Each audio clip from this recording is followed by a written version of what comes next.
Stade terrible.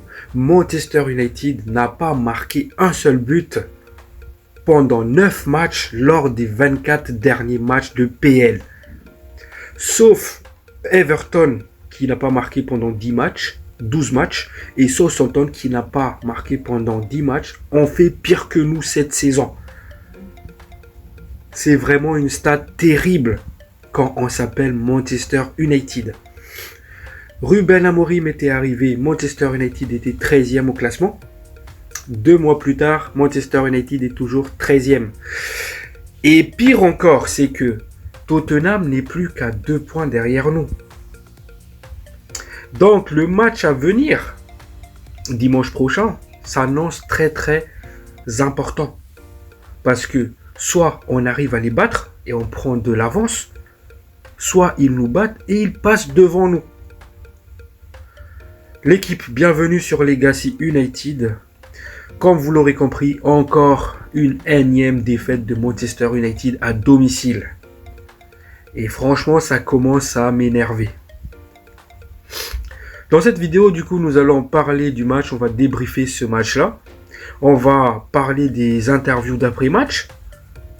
Donc, abonnez-vous, un petit like, un petit commentaire, ça fait toujours plaisir. Sur ce, l'équipe, bon visionnage à vous.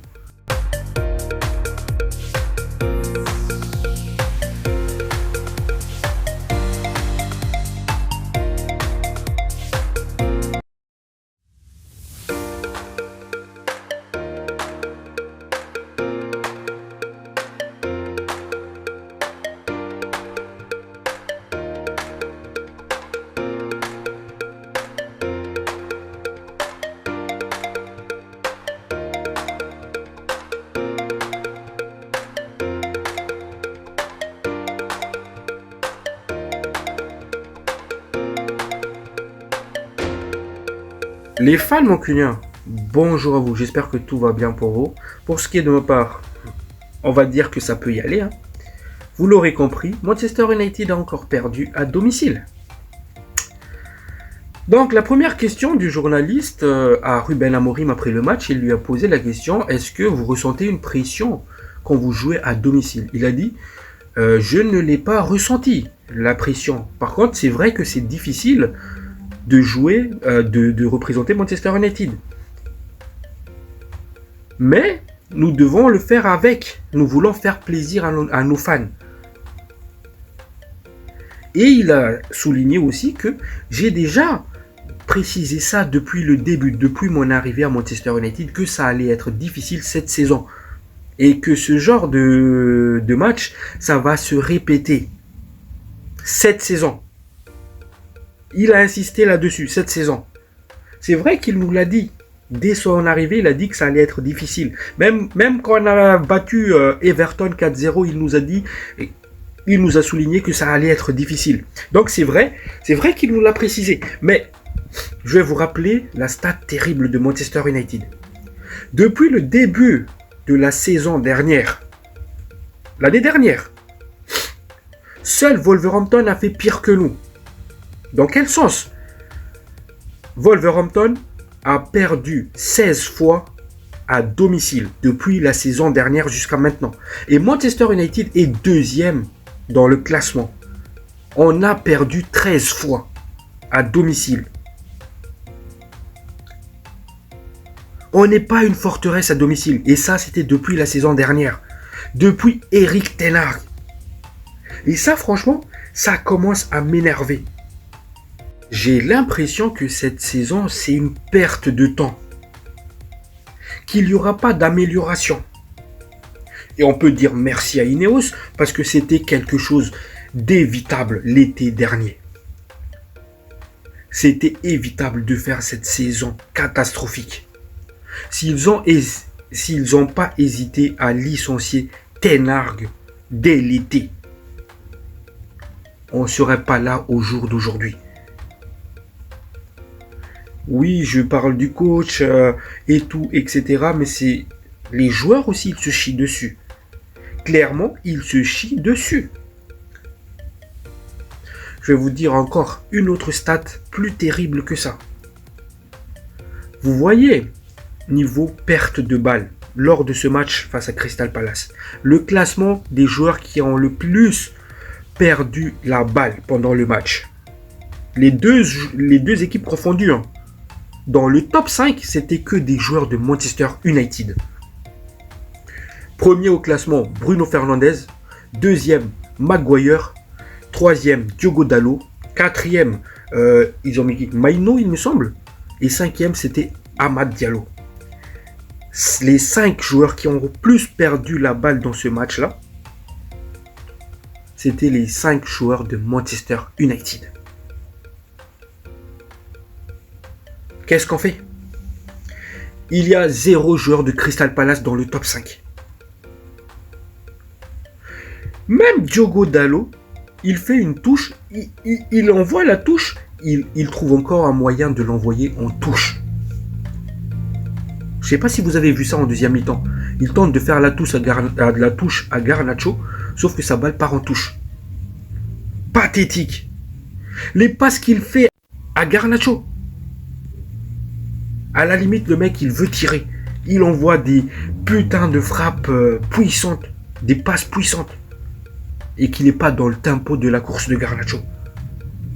Maintenant, une autre nouvelle à prendre, c'est que Diogo Dalot, il ne sait pas défendre, il ne sait pas attaquer, il ne sait pas faire une passe, mais il ne sait même plus faire une touche. Plus contrôle de balle. Non mais c'est quoi ça? C'est quoi ça? Et Bruno Fernandes? Oui, tu te réveilles en fin de match. Il y a 1-0. Il prend un jaune. Pourquoi tu l'ouvres? Il proteste. Il y a but.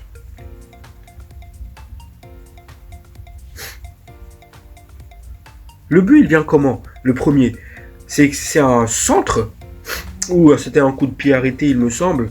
Duel de deux Français, Lacroix et Yoro. Yoro qui a perdu le duel.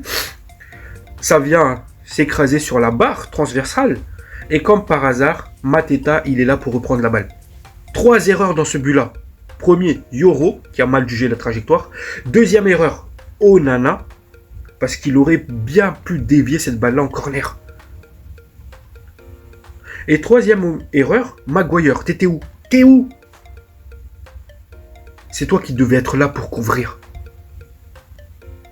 Oui, t'as Ruben Amorim qui dit que aujourd'hui on a pris 2 buts évitables. Évidemment, ces 2 buts-là, c'était évitable. Le premier, c'est une série d'erreurs. Le deuxième, c'est un joueur qui part en profondeur et que la défense ne s'est pas bien alignée. Donc, il n'y avait pas hors-jeu. Donc, évidemment, c'était des buts évitables. Du coup, il ajoute que ce qui a fait la différence, c'est que c'est l'efficacité déjà. Parce que eux, ils ont marqué et pas nous. Mais il ajoute que ce qu'il y a à retenir dans ce match-là, c'est les côtés positifs. Dans ce match-là, on a eu plus de possession de balles, on a eu plus de connexion et on a eu des occasions. Mais on n'a pas su les concrétiser. C'est ce qu'il le dit. Moi, je suis pas d'accord. Quelle connexion? J'ai pas vu de connexion lors de ce match-là. J'ai pas vu de connexion lors de ce match-là. Le jeu, elle était lente, il n'y avait pas de vitesse. Vous voyez, on a dominé les 15 premières minutes. On les a étouffés, Crystal Palace. On a mis l'intensité. On aurait même pu marquer par l'action de Maino qui trouve le poteau. Et juste derrière, le match, ça s'est inversé. Pourquoi? Parce qu'on n'a pas continué à mettre cette pression-là.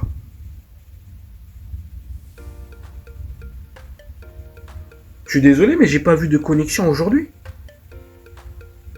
Après, c'est Crystal Palace qui a eu la domination du match jusqu'à la mi-temps. Deuxième mi-temps, début de deuxième mi-temps, on essayait encore de remettre la pression. Et après, c'est Crystal Palace qui nous domine. Oh là là. Nos joueurs se chient dessus. On ne sait pas attaquer. Ok. On ne sait pas attaquer, ok. Mais le souci, elle vient pas de là. Comment on prend 2 buts faciles avec 5 défenseurs. Il faut qu'on m'explique ça. 2 buts faciles avec 5 défenseurs. C'est tellement pathétique. Non seulement on ne sait pas attaquer, on l'accepte. Même si ça fait mal, on l'accepte. Mais le fait de prendre 2 buts faciles, c'est même pas 2 buts compliqués, 2 buts faciles avec 5 défenseurs. Moi je te dis, j'ai hâte de voir Dorgu, parce que Diogo Dalot là, j'en peux plus. Maguire, pareil.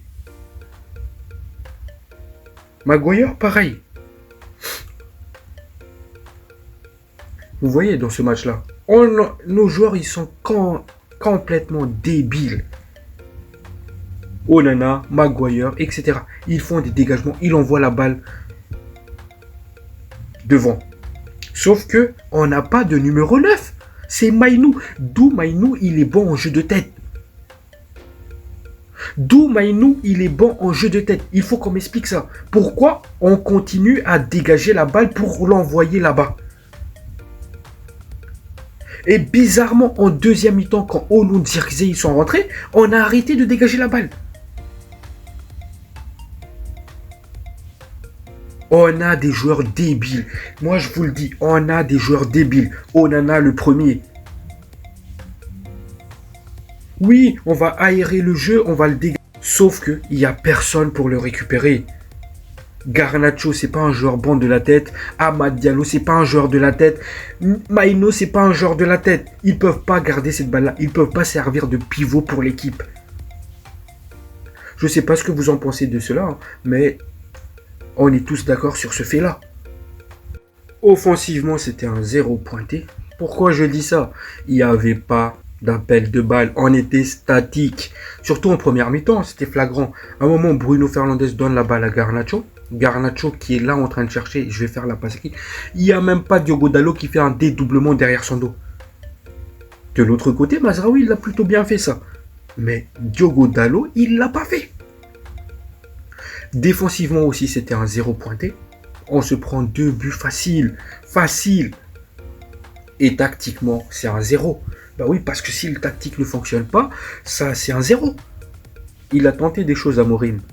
Il a voulu essayer Mainoo en 9. Ça aurait pu marcher. Il aurait pu mettre son but à la première mi-temps, où il trouve le poteau. Mais c'est juste pour vous dire, Manchester United a mis 120 millions de livres pour 2 numéros 9, Olund et Zirkzee. Aujourd'hui, ces 2 numéros 9 étaient sur le banc. Moi, je le prends comment ça? C'est que Amorim, il veut faire passer un message à la direction. Il me faut des 9. Il me faut un numéro 9.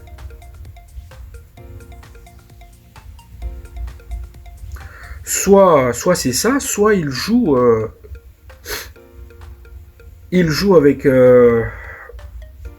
avec nous. Parfois, l'équipe crée des occasions en utilisant des caractéristiques différentes.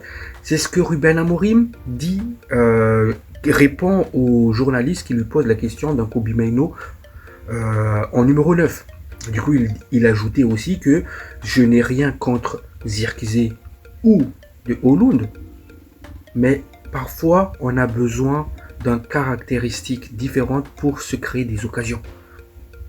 Donc, c'était sa manière à lui de justifier le choix de Mainoo en 9. Ça, encore une fois, je peux comprendre qu'il fasse jouer Mainoo en 9. Mais dans ce cas-là, il ne faut pas dégager la balle pour envoyer là-bas. Il faut jouer via les possessions de balle. Il faut garder la balle. Par des passes courtes, par des passes qui cassent les lignes. Mais moi, ce que j'en veux à ça, c'est que Onana, boum, dégagement. Maguire, boum, dégagement. Mais il y a qui va le récupérer? C'est pas des numéros 9. C'est là où j'en veux. Et oui, Ruben Amorim, il avait un tactique en tête. Mais est-ce que au moins ces joueurs l'ont respecté, cette tactique? Non. C'est ça le problème. Bruno Fernandes qui sort d'un match XXL, c'est toujours comme ça avec Bruno Fernandes. Il te fait un match XXL et après il se perd. Liverpool, il était bon, juste après il était merdique. Bucarest, il était bon, et là il va nous enchaîner une match merdique. Et aussi, il y a une chose que j'ai remarqué. Depuis l'arrivée de Ruben Amorim, Bruno Fernandes et Diogo Dalot, ils sont toujours titulaires. Et ça commence à m'énerver. Est-ce que c'est pas le fait que c'est des Portugais comme toi, donc tu le fais jouer tout le temps? Si c'est le cas, j'espère juste que c'est pas dû à un côté un peu favoritisme. Parce que si c'est vraiment le cas, Ruben Amorim, c'est que tu veux te faire virer quelque part. Parce que tu fais confiance à deux joueurs qui ne servent à rien. Diogo Dalot. Moi, quand il a fait sortir Mazraoui, que je trouve plus intéressant qu'un Diogo Dalot, certes, il n'était pas juste non plus techniquement, mais il était déjà meilleur que Diogo Dalot. Pour moi, à ce moment précis-là, c'était Diogo Dalot qui devait sortir. Et Mazraoui passait là-bas, à gauche, et Amad Diallo se remet en piston. Normalement, c'était ça ce que je verrais bien. Donc, j'espère juste que c'est pas le côté favoritisme qui a pris le dessus. Parce que si c'est le cas, tu peux pas faire confiance à ces deux joueurs-là. Ils vont te le mettre à l'envers. Et c'est quoi se mettre à l'envers? C'est te faire virer. Comme ils ont fait avec plusieurs mondes juste avant toi. J'aime bien Ruben Amorim. Mais il faut pas qu'il favorise certains joueurs. S'ils sont pas bons, il doit aussi commencer par tirer sur ces joueurs-là. Bruno Fernandes, Diogo Dalot. Il l'a fait sur Rashford, je dis masterclass. Il l'a fait sur Garnacho, je dis masterclass. Mais maintenant, il faut aussi que tu le fasses pour Bruno Fernandes et Diogo Dalot. Et si tu fais ça, bravo. Voilà ce que j'en pense. Maintenant, pour finir, parce qu'il y a toujours des mauvaises nouvelles. Non seulement on a perdu ce match-là, mais Licha se blesse. Et du coup, Ruben Amorim, il est revenu un peu sur ça en disant que pour le moment, je sais pas, il va voir le médecin, mais ça a l'air d'être sérieux. Mais déjà, de 1, si Licha il sort sur civière, c'est pas une petite blessure. C'est pas une petite blessure. Je pense que sa saison, elle est finie. Je pense que c'est une ligament croisé. Je pense que sa saison, elle est finie à Licha. Et franchement, on n'avait pas besoin de ça. Parce que c'est clairement notre meilleur joueur en ce moment. Donc, j'espère me tromper dessus et que c'est pas une grave blessure. Mais si même Ruben Amorim pense que c'est une blessure sérieuse, c'est que voilà. Maintenant, qui va être son remplaçant? On a recruté Hayden pour être en concurrence avec Licha. Est-ce que ce sera Hayden justement qui va être titulaire? Ou bien est-ce que Luke Shaw va enfin réintégrer le groupe pour remplacer Lisandro Martinez? Voilà l'équipe, j'ai fait le tour de tout ce qu'il y a à dire. On espère vraiment que on va passer cette mauvaise passe rapidement et qu'on va retrouver le sommet assez rapidement. Donc prenez soin de vous. Ciao, ciao.